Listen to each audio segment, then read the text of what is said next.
మంచిదే కాదు, మమ్మల్ని గోసవుచ్చుకుంటుంది. మా ప్రిన్సిపల్ కూడా మంచిదేం కాదు, మాకేం సౌలతులు చేస్తలేదు. మీదికెంచి ఇంకిన్ని తక్లీఫ్లు పెంచుతున్నదని ధర్నాలు చేసిన పిల్లల ముచ్చట్లను బగ్గనే చెప్పుకున్నామోల్లా మన జోర్దాలా.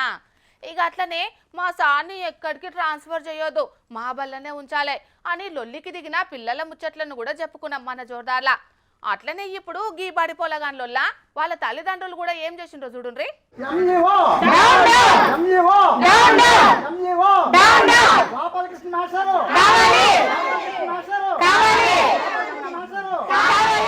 ఇగో ఈడ నినాదాలు చేస్తున్న పిల్లల తల్లిదండ్రులంతా కూడా ఆ బల్లె చదువు చెప్తున్న సార్ను వేరే కాడికి పంపియోదని అక్కడి ఎంఈఓ సార్కు వ్యతిరేకంగా నినాదిస్తున్నారులా. శ్రీకాకుళం జిల్లా నందిగా మండలంలోన్న ఆనందపురం సర్కార్ బల్లే ఇదివరకు 7 విద్యార్థులుంటే ఈ సారు ఈ బడికొచ్చినాక పిల్లలకు పాఠాలు మంచిగా చెప్పిండట. అట్లనే ఈ ఏడు కొత్తగా ప్రైవేట్ స్కూళ్లకు పోయే 12 మంది విద్యార్థులను సుతం సర్కార్ బడికొచ్చేటట్టు చేసిండట. విద్యార్థుల ఇళ్లకు పోయి వాళ్లకు అన్ని తీర్ల మాటలు చెప్పి పిల్లల బాధ్యత మొత్తం మేం చూసుకుంటామని మాటిచ్చిండట. ఇక ఇప్పుడు ఈ సార్ను వేరే స్కూల్ కు బదిలీ చేసేటాలకు ఇట్లా ధర్నాకు దిగిండ్రు పిల్లలు వాళ్ళ తల్లిదండ్రులు.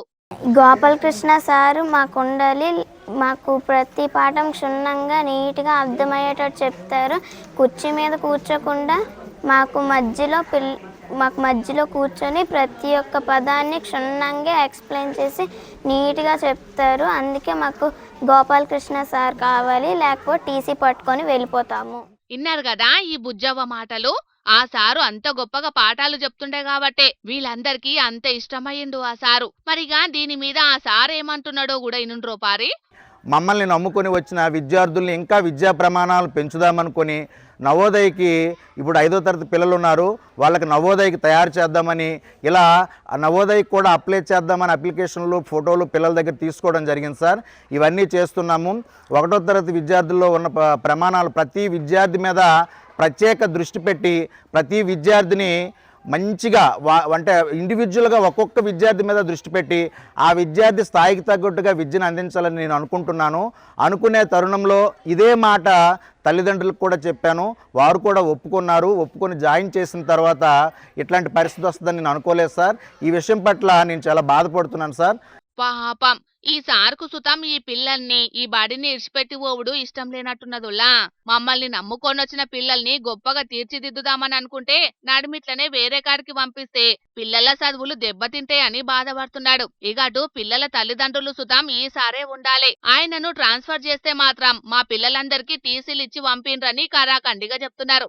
ఆయన సర్కార్ బల్లల్లా పిల్లలకు మంచి విద్యాబుద్ధులు నేర్పుడే కదా సర్కార్ పెద్దలకు కావాల్సింది. ఆ సార్ అదే పని చేస్తున్నాడు, మళ్ళా వేరే కాడికి బదిలీ చేసుడెందుకు?